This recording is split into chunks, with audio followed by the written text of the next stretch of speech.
কিছুক্ষণ পরে তোকে ছেলের বাড়ির লোকজন দেখতে আসবে। এখানে তোকে আমি 3টে শাড়ি দিয়ে গেলাম। এখান থেকে যেটা পরলে তোকে বেশি সুন্দর লাগবে সেটাই তুই আজকে পরবি। আর শোন, মুখের মধ্যে একটু স্মোক পাউডারও মাখিস। এই নিয়ে তো 100টা পাত্র তোকে মুখ ফিরিয়ে নিল। এবারেরটাও যদি কোনো মতেই হাতছাড়া হয় তো তোকে আমি ভালো মতনই মজা দেখাবো। বিছানার উপরে শাড়িগুলো রাখা আছে। আর তোর যত কিছুই সমস্যা আছে সব কিছুই তো তোর ভাই আর আমাকেই পোহাতে হচ্ছে। তোর মা বাপটা মরে গেল আর আমার উপরে তোর সব দায়িত্বই দিয়ে গেল। বৌদি, বিশ্বাস করো, তোমাদেরকে এভাবে চিন্তায় ফেলতে আমার একটুও ভালো লাগে না। আমি জানি না বিধাতার কাছে আমি কি দোষ করেছিলাম, যার জন্য বিধাতা আমাকে এত কালো করে এই দুনিয়াতে পাঠালো। এতে আমার কোনোই সমস্যা নেই, কিন্তু শুধুই মানুষেরই খুব সমস্যা আমাকে নিয়ে। আমাকে তো কেউ পছন্দই করে না। তবে বৌদি, আমার মন বলছে এবারে বোধহয় আমাকে কেউ পছন্দ করেই নেবে। তোর ওই ফালতু মন তো সবসময় এটাই বলে যে আজকে বোধহয় পাত্রপক্ষ আমাকে পছন্দ করে নেবে। কই, আগেও তো এই কথা কতবার তুই বলেছিলিস, তখন তো তোকে কেউ পছন্দ করেনি। তোর জন্য তো আমি আর এই গ্রামেও মুখ দেখাতে পারছি না। যখন তোকে সবাই কালি কালি বলে ডাকতো তখন কোথাও গিয়ে তুই মরে যেতে পারিস না রে। তখনই তো সমস্যার সমাধান হয়ে যেত। এত কথা আমাদেরকে লোকেদের কাছে শুনতেও হতো না, আর তোকেও শুনতে হতো না। বিধাতার দেওয়া এই জীবনটা অনেক দামি বৌদি, তাই এই জীবন নিয়ে কখনোই আমি ছিনিমিনি খেলতে পারি না, আর শেষও করে দিতে পারি না। আর মা তো আমাকে সব সময়ই বলতো আমি নাকি আকাশের চাঁদের মতনই দেখতে। কিন্তু তাহলে সবাই কেন আমাকে অপছন্দ করে সেটাই আমি বুঝি না। তবে আমি এটাই বিশ্বাস করি যে মা আমাকে সঠিক কথাই বলেছিলেন যে আমাকে আকাশের চাঁদের মতনই দেখতে। তোর মা তো তোকে চাঁদের কথা বলেছিল ঠিকই, কিন্তু কি চাঁদ তোকে বলেছিল তুই জানিস? আমাবস্যার চাঁদ, একদম কালো ঘুটঘুটে আমাবস্যা, বুঝেছিস? আর আমাকে এভাবে তুমি অপমান করিও না বৌদি, আমার খুবই কষ্ট হয়। পিতামাতা হারানোর যন্ত্রণা এমনিতেই আমি সহ্য করতে পারছি না।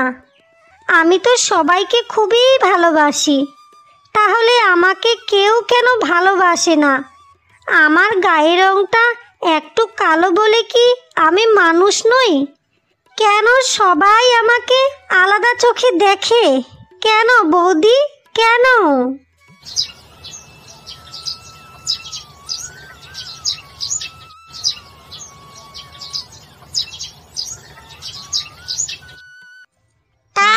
এতক্ষণ ধরে যে আমার সোনার ছেলেটাকে ধরে আমি এখানে বসে আছি, তা পাত্রী কোথায়?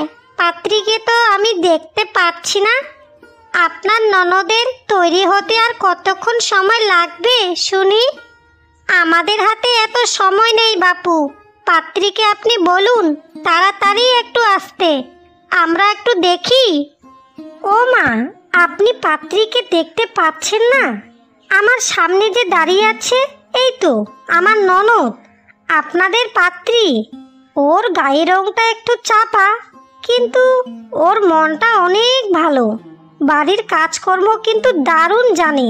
আপনাদেরকে সব সময় মাথায় করে রাখবে, আমি আপনাদেরকে কথা দিলাম।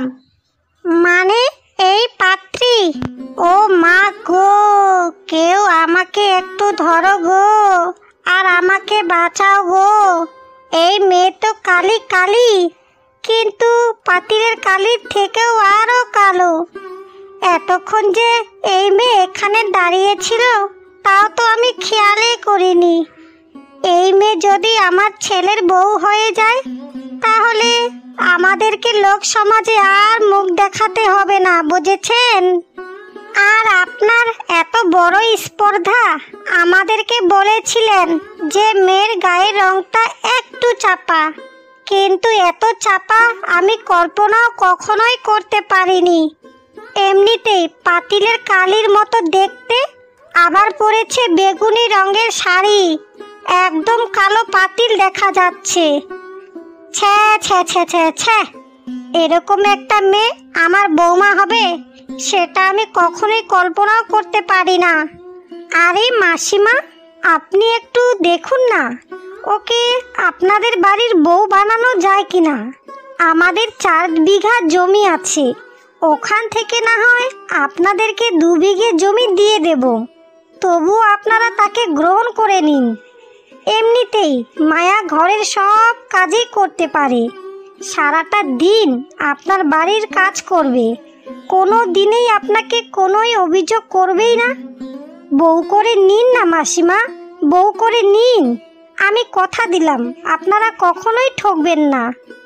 আপনার যদি কোনো আত্মীয় থাকে তাহলে তাদের সাথে বিয়েটা দিন না, এখানে আমাকে এত জোরজবস্তি করবেন না। আর টাকার গরম আমাকে দেখাতে আসবেন না, বুঝেছেন? আর কিছু জমির লোভে আমি ওই কালী মেয়েকে আমার বাড়ির বউ করে নিয়ে যাই, আর তারপর আমার কপালে সবাই মিলে চুলকানি দিক, আপনি এটাই চান তাই না? আহা মাসিমা, আপনি রাগ করছেন কেন? প্রথমে লোকজন ওসব বলবে ঠিকই, কিন্তু কিছুদিন যাওয়ার পর দেখবেন সব ঠিক হয়ে গেছে। আপনারা সবাই একটু শান্ত হন, আমি কারোর বাড়িতে জোর করে বউ হয়ে যেতে চাই না। এই পৃথিবীতে বিয়ে কি সব? আমি এখন বিয়ে করতে চাই না, এরকম কালো মেয়ের কখনোই বিয়ে হতে পারে না। আপনারা দয়া করে এখান থেকে চলে যান, আর আপনাদের বাড়ির বউ করে আমাকে নিয়ে গেলে মানুষ আপনাদেরকে নিয়েই মন্দ কথা বলবে, যেখানে আমার নিজের বাড়ির লোকেরাই আমাকে সব সময় কটু কথা শোনায়, আবার সেখানে তো আমি পরের বাড়িতে যাব। দয়া করে আর আমাকে এভাবে অপমান করবেন না। এই মেয়ে তো এবার সোজা পথে কথা বলছে। যখন তুই ভালো করে জানিস তোকে আমরা দেখে পছন্দ করব না, তাহলে তুই তোর দাদা বৌদিকে কেন বললি আমাদেরকে এখানে আসতে? এমনিতেই তো পাতিলের কালি, তার উপরে আবার 2 নম্বরই কথাবার্তা বলছে। তোকে আমি বউ হিসাবে তো কেন, আমার বাড়ির কাজের লোক হিসাবেও আমি তোকে নেব না, বুঝেছিস? আজ আমার মা বাবা এই পৃথিবীতে বেঁচে নেই তো, তাই আমি আজকে সবারই বোঝা হয়ে গেছি। যদি তারা আজকে বেঁচে থাকতেন তাহলে আমাকে লোকেদের কাছে এরকম কটু কথা কখনোই শুনতে হতো না। যিনি আমাকে তৈরি করেছেন তিনি হয়তো খুবই ভালোবেসে আমাকে তৈরি করেছেন, সেখানে আপনাদের বা আমাদের বলার কারো কোনোই অধিকার নেই। চল রে বাবা, এখান থেকে তাড়াতাড়ি চল, এই মেয়ে তোর বউ হওয়ার যোগ্য নয়। ইস, আমার কত সময় নষ্ট করলো এই কালী। এর থেকে তো ভালো যে ঘটক মশাই আমাদেরকে আরেকজন পাত্রীকে দেখিয়েছিলেন সেখানেই আগে আমাদের যাওয়া উচিত ছিল। এই কালী, এবার তোর শান্তি হয়েছে তো? এখন আমার চোখের সামনে থেকে তুই চলে যা। আমার চোখের সামনে তুই আর কোনো দিনেই আসবি না। কোথাও গিয়ে মরে যেতে পারিস না রে। আমি তো এরকম হলে কোন দিনেই মরে যেতাম। কি একটা কালী জন্ম দিয়ে মরে গেল মা বাপটা।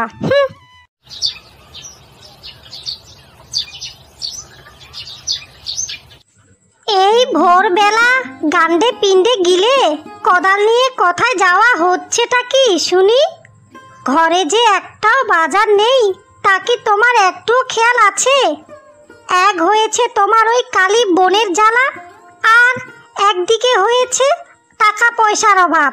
সব কিছু দিয়েই আমার একেবারেই মাথাটা খারাপ হয়ে যাচ্ছে।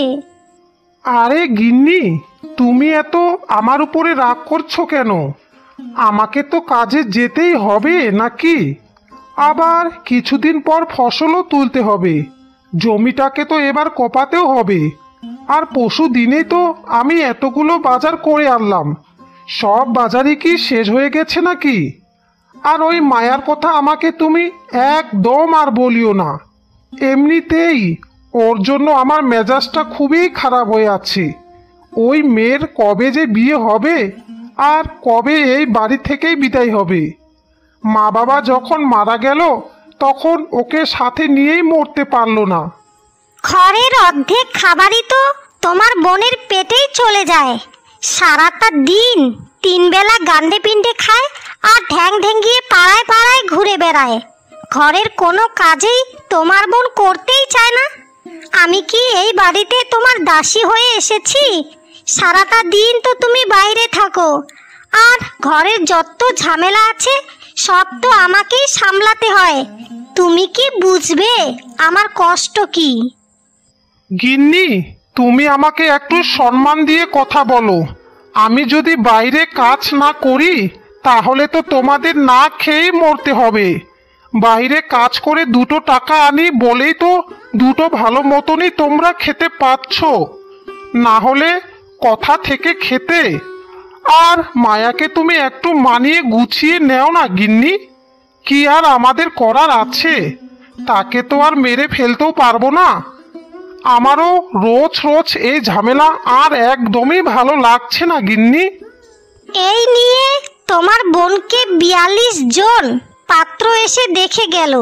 সবাইকে আমি টাকার লোভও দেখিয়েছি, কিন্তু কেউ তো তাকে স্বীকারই করতে চায় না।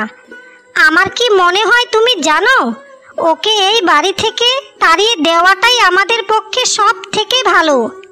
তাহলে আমাদের মানুষের আর কথাও শুনতে হবে না, আর আমাদের কোনো চিন্তাও থাকবে না। সারাটা দিন লোকের কথা শুনতে শুনতে এবার আমার কানগুলো একেবারে পচেই গেছে। ওর বয়সী মেয়েগুলোর সবারই বিয়ে হয়ে গেছে, শুধু একমাত্র ওই কালিয়ে পড়ে আছে। তোমার যাই মনে হয় তুমি তাই করো। এখানে তুমি আমার মাথা খারাপ আর করিও না তো। তুমি ওকে বাড়ি থেকে তাড়িয়ে দেবে নাকি তোমার কোলে নিয়ে বসে থাকবে সেটা তোমার ব্যাপার, আর এখানে আমি কিছুই বলবো না। আমি এখন কাজে যাচ্ছি, আর আমার বাড়ি ফিরতে সন্দেহ হয়ে যাবে। বিধাতা, তুমি কেন আমাকে এই পৃথিবীতে পাঠিয়েছিলে? শুধুমাত্রই দাদা বৌদি আমার জন্য সব সময়ই কত চিন্তাতে থাকে। কেন বিধাতা, কেন আমাকে তুমি তোমার কাছে এখনো নিয়ে যাও না? একের পর এক পাত্রপক্ষ শুধু আমাকে দেখিয়েই মুখ ফিরিয়ে নিচ্ছে। কেউ আমাকে পছন্দই করে না, শুধুমাত্র আমার গায়ের রঙের জন্যই।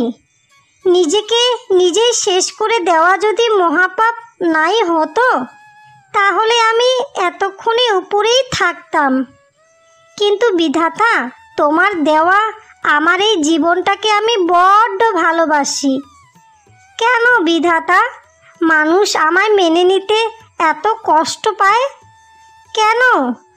আজ যদি আমিও তাদের মতনই সুন্দরী হতাম তাহলে আমাকে সবাই কত ভালোবাসতো। আমি যে এভাবে আর চলতে পারছি না। আমাকে তুমি আমার মা বাবার কাছে নিয়ে যাও বিধাতা, আমাকে তুমি নিয়ে যাও। সবাই শুধুই বলে যে মনের সৌন্দর্যই নাকি আসল সৌন্দর্য, কিন্তু বাস্তবতায় তো সব কিছুই ভিন্ন। সবাই শুধু উপরের সৌন্দর্যটাই প্রাধান্য দেয়। কেউ কষ্ট পেল আর না কেউ দুঃখ পেল, সেটা কেউ একবারও দেখে না। আমার মুখের উপরেই আমাকে সবাই পাতিলের কালি কালি বলে ডাকে। আমি আর পাচ্ছি না বিধাতা, আমি আর পাচ্ছি না। এবার তুমি আমাকে একটা রাস্তা দেখাও। আরে এটা কে?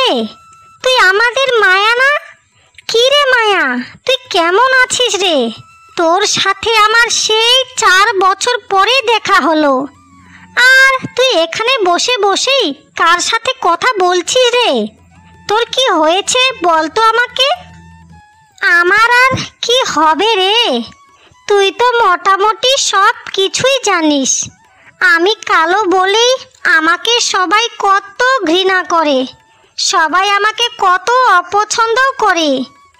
এই নিয়ে আমাকে 42 জন পাত্র আমাকে দেখে গেল, কিন্তু কেউ আমাকে পছন্দ করে না, সবাই শুধু ঘৃণাই করলো।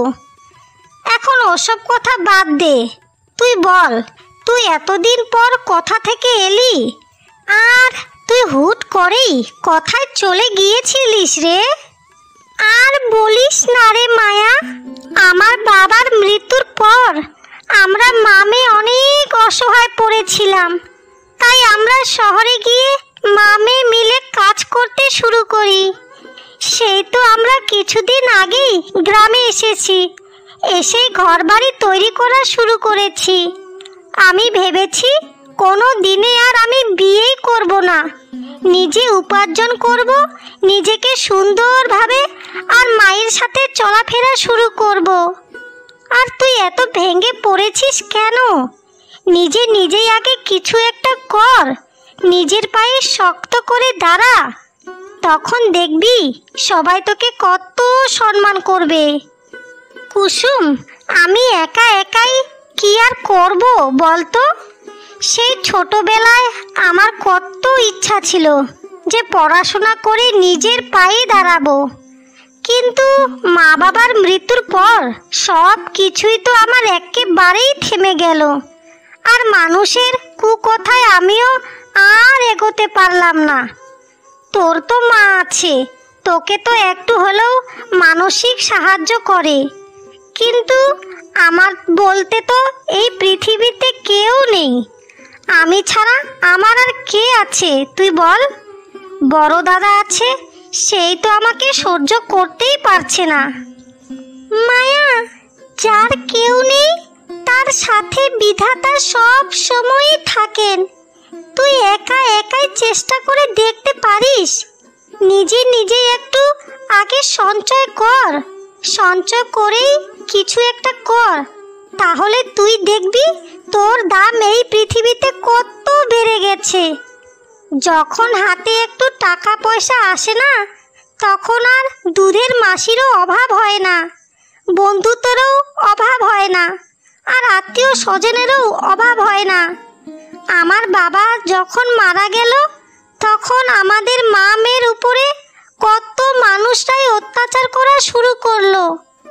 এখন আমাদের কাছে কিছু টাকা পয়সা হয়েছে তো মানুষ এখন আমাদের সাথে শুধুই আত্মীয় করতে চায়, তবে আমরা ওদের থেকে সব সময়ই দূরে থাকি, বুঝেছিস তুই?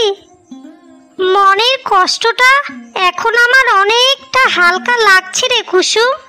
তোর কথাগুলো শুনে মনের মধ্যে একটা সাহস এলো রে।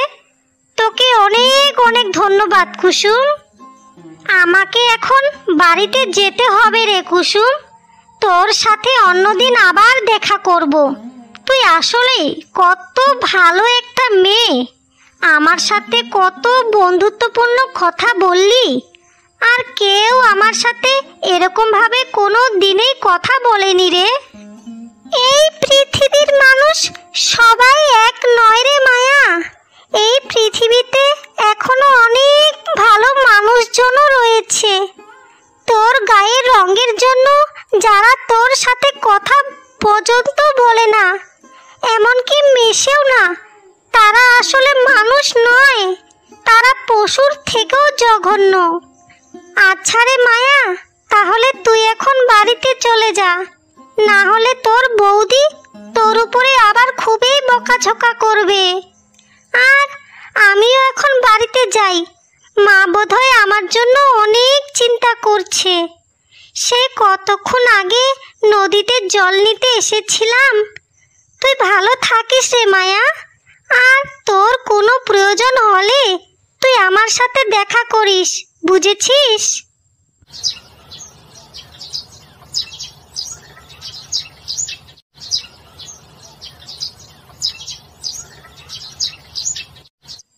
বাহ বাহ বাহ বাহ, সারাটা দিন নবাবজাদি পাড়া বেরিয়ে সন্ধেবেলায় এসেছে বাড়িতে। তুই কি আর মানুষ কোনো দিনেই হবি না রে? চেহারাটা তো তোর এমনিতেই খারাপ, তোর স্বভাবটা তো এবার অন্তত একটু ভালো কর। খাবার বেলা তো 3 বেলায় গান্ডে পিণ্ডে খাস, আর কাজের বেলা তোকে দিয়ে তো 1 বেলার ঘরের কাজ করানো যায় না। তা রাজকুমারী, আমাকে তোর দাসী পেয়েছিস যে তোর পায়ের উপরে পড়ে পড়ে আমি সারাটা দিন কাজ করব? বিশ্বাস করো বৌদি, আজকে মা বাবার কথা খুবই মনে পড়ছিল, তাই একটু নদীর পাড়ে গিয়েই বসেছিলাম। আর আমি তো ঘরের সব কাজ সেরেই সেখানে গিয়েছিলাম। আমি আর কোনো দিনেই নদীর ঘাটে যাব না বৌদি। আমাকে তুমি এবারের মতো ক্ষমা করে দাও। আমাকে একটু তুমি দয়া করো বৌদি, আমাকে একটু দয়া করো। আর আমার পুরনো একজন বন্ধু কুসুমের সাথে আমার একটু দেখাও হয়েছিল, যার জন্যই বাড়িতে আসতে একটু দেরি হয়ে গেল আমার। আমি আর কোনো দিনও কোথাও যাব না, সব সময় বাড়ির কাজই করব। তুমি আমাকে ক্ষমা করো বৌদি। তোকে আমি সেই সুযোগ দিলে তো? শোন, আমি আজকে থেকে এই বাড়িতে একাই রাজত্ব করব। তোর মতো এরকম নোংরা মেয়ের জায়গা তো হয় ওই আবর্জনা আর ওই আস্থা করে। তোর দাদা মানে আমার স্বামী আমাকে নিজের মুখেই বলেছিল যে তোকে এই বাড়ি থেকে যেন আমি তাড়িয়ে দিই। তাই তোকে আমি ভালোই বলছি, আমার কাছ থেকে 2 ঘা খাওয়ার আগেই তাড়াতাড়ি এই বাড়ি থেকে তুই বেরিয়ে পড়, না হলে কিন্তু তোকে আমি ঝাঁটা পিটা করেই তোকে এই বাড়ি থেকে আমি বের করব, বুঝেছিস? এসব তুমি কি বলছো বৌদি? আমি এই বাড়ি থেকে কোথায় যাব? আর আমার তো তোমরা ছাড়া আর কেউ নেই। আমি কোথায় যাব বৌদি?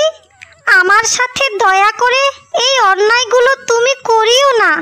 আমাকে দয়া করে এই বাড়িতেই তুমি থাকতে দাও। আমার মা বাবার কতই স্মৃতি এই বাড়িতে জড়িয়ে আছে। আমি কোথাও যাব না তোমাদেরকে ছেড়ে বৌদি। ও আচ্ছা, এই বাড়ি থেকে তুই যাবি না তো? দাঁড়া, ছাতাটা এনে এখানেই তোর প্রাণটা আমি নিয়েই নি। কালি হতচ্ছাড়ি একটা মেয়ে।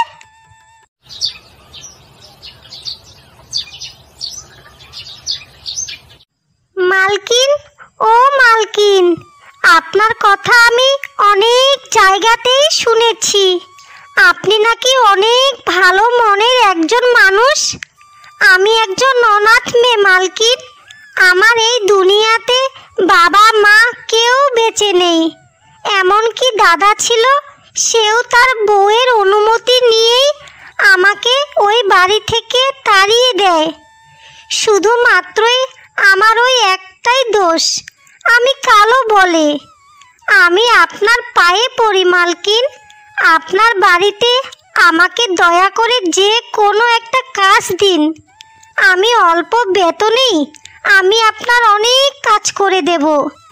আমাকে দয়া করে একটা কাজ দিন মালকিন, না হলে আমি না খেতে পেয়ে এবার মারাই যাব। আহারে বাচ্চা, তুই একদম আর চিন্তা করিস না, আর ভয়ও পাস না। তোর কথাগুলো শুনে বুকের ভেতরটা জানি কেমন করছে রে মা। তুই কালো বলেই কি তুই মানুষ নইস? আর 4-5টা মানুষ যেরকম সাধারণ, তুইও তো তেমনই সাধারণ। শোন, তোকে যারা যারা আজকে এতই অপমান করেছে, তাদেরকে তুই একদিন দেখিয়ে দিবি যে আমি কালো বলে কখনোই থেমে থাকিনি। তুই তাদেরকে দেখিয়ে দিবি যে তোমরা যারা আমাকে নিয়ে একদিন হাসি ঠাট্টা করেছিলে, আজকে দেখো তোমাদের থেকে আমার অবস্থানটা কতটা উপরে। আর আজকে তুমি আমার বাড়িতেই কাজ করবে, আর তোকে আমি অনেক টাকাও মাইনে দেব, যেন তুই একটা জীবনে কিছু করতে পারিস মা। তুই আজকে থেকেই কাজ করা শুরু করে দে। আর তুই একটা কথা সব সময়ই মনে রাখিস, পরিশ্রম করলে সফলতা এমনিতেই আসবে। আর তুই কালো বলেই নিজেকে কখনোই গুটিয়ে নিবি না। সবার সামনে আত্মবিশ্বাসী হয়ে সব সময়ই চলাফেরা করবি, তাহলে তুই জীবনে একদিন সফল হবি।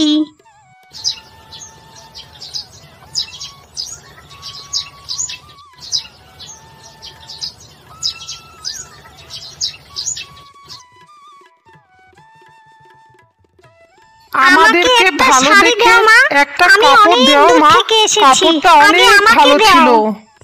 আপনারা সবাই একটু শান্ত হন। সবাইকে এক এক করে এখানকার ভালো ভালো কাপড় দেখাচ্ছি। আপনারা আমার দোকানের কাপড় আজকে এতটাই পছন্দ করেছেন বলেই এতেই আমি খুবই আনন্দিত। তবে এখন থেকে আগামী দিনেও আমি আরও ভালো ভালো আমার দোকানে কাপড় তুলব। তখন আপনাদের সবাইকে আমি খবর পাঠাবো।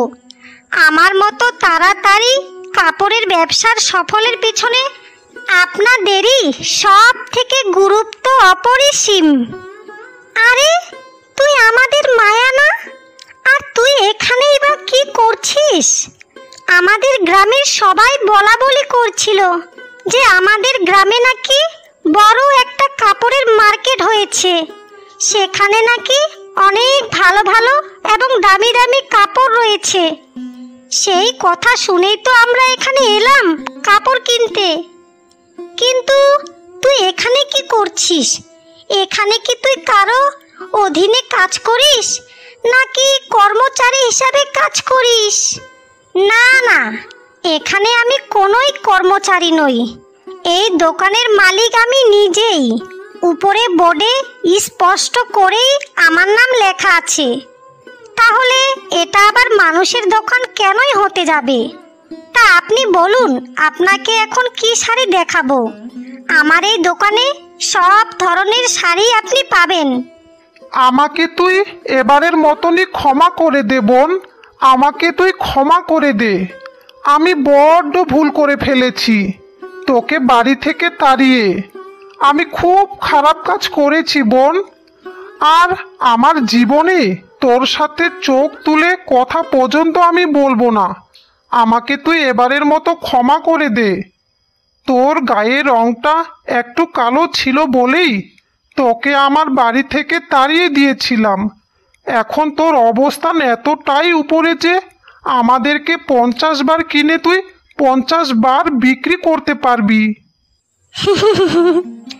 কে আমার ভাই? আর আপনি কাকেই বা ক্ষমা করার কথা বলছেন আমাকে? আপনাদেরকে আজকে আমি একটা কথা বলি। এখন যারা আমার সাথে আত্মীয়র সম্পর্ক করতে চায় তারা আমাকে নয়, আমার টাকার উপরেই তাদের লোভ।